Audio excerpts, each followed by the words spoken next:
Actor Atul Subhash suicide case में हर दिन नई बात सामने आ रही है। इस समय पूरा परिवार अतुल के बेटे व्योम को ढूंढने में लगा हुआ है। किसी को नहीं पता कि वो 4 साल का बच्चा कहाँ है और किसके पास है। इस बीच अतुल की मां ने निकिता को लेकर चौंकाने वाले खुलासे किए हैं। अतुल की मां अंजू मोदी ने कहा कि जब निकिता प्रेग्नेंट थी तब मैं 4 महीना उसके पास रही थी। निकिता की हरकतों को देखकर मुझे काफी घुटन होती। निकिता 4 दिन तक नहाती नहीं थी। वो 9 बजे रात में ब्रश करती थी, नॉनवेज खाकर हड्डी कहीं भी फेंक देती थी। मुझे ये सब देखकर उल्टी आती थी।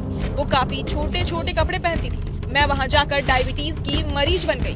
वहीं अतुल के पिता पवन मोदी ने बताया कि हम मारवाड़ी समाज से आते हैं। हमारे समाज में लड़कियां कम मिलती हैं, इसलिए हमने अपने बेटे को अपनी ही जाति में लड़की देखने को कहा था। अतुल ने मैट्रिमोनियल साइट पर अपना प्रोफाइल बनाया और फिर उसे निकिता मिली। दोनों ने एक दूसरे को पसंद किया और 1 महीने के अंदर 25 जनवरी को एंगेजमेंट हो गई। फिर 26 अप्रैल को शादी हुई। निकिता बस एक दिन 27 अप्रैल को ही अपने ससुराल रही और उसके बाद कभी नहीं आई। अतुल के छोटे भाई विकास ने बताया कि शादी के बाद निकिता ने अतुल से मॉरिशस में हनीमून की डिमांड की थी। दोनों करीब 10 दिन वहां वेकेशन पर रहे। जिस दिन उन्हें वापस इंडिया आना था उस दिन अतुल का बैग कैब वाले की लापरवाही की वजह से किसी दूसरे से एक्सचेंज हो गया था। उस बैग में अतुल का पासपोर्ट, वीजा समेत कई जरूरी डॉक्यूमेंट्स थे।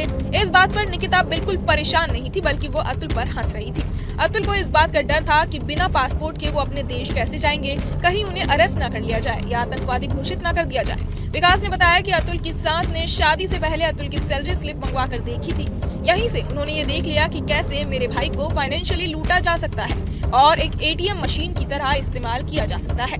उसके बाद अतुल को जल्दी शादी करने के लिए ये कहकर दबाव बनाया था कि निकिता के पिता की तबीयत ठीक नहीं रहती है। अतुल और निकिता ने जनवरी में दोनों फैमिली को दिल्ली में मिलवाया और 3 महीने बाद ही दोनों की बनारस में अप्रैल में शादी हुई। इस कारण उनके फैमिली के बारे में जानने और समझने का ज्यादा मौका नहीं मिला। अतुल की मां अंजू मोदी ने कहा कि मैं हर चीज को सह लेती थी, लेकिन अब मेरी बस यही इच्छा है कि मैं अपने पोते को अपने सामने देखूं। व्योम को याद करते हुए उसकी दादी की आंख भर आती है। अंजू रोते हुए कहती है कि मेरा पोता मेरा दूसरा अतुल सुभाष होगा। मैं अपने पोते के सहारे जी लूंगी। मेरे पोते को कोई दिलवा दो। अभी तक व्योम का कोई पता नहीं चल पाया है, वो कहाँ है और किसके साथ है। पुलिस भी इसकी लगातार छानबीन कर रही है। बहरहाल इस पूरी खबर को सुनकर आप क्या कुछ सोचते हैं, हमें कमेंट बॉक्स में जरूर बताएं।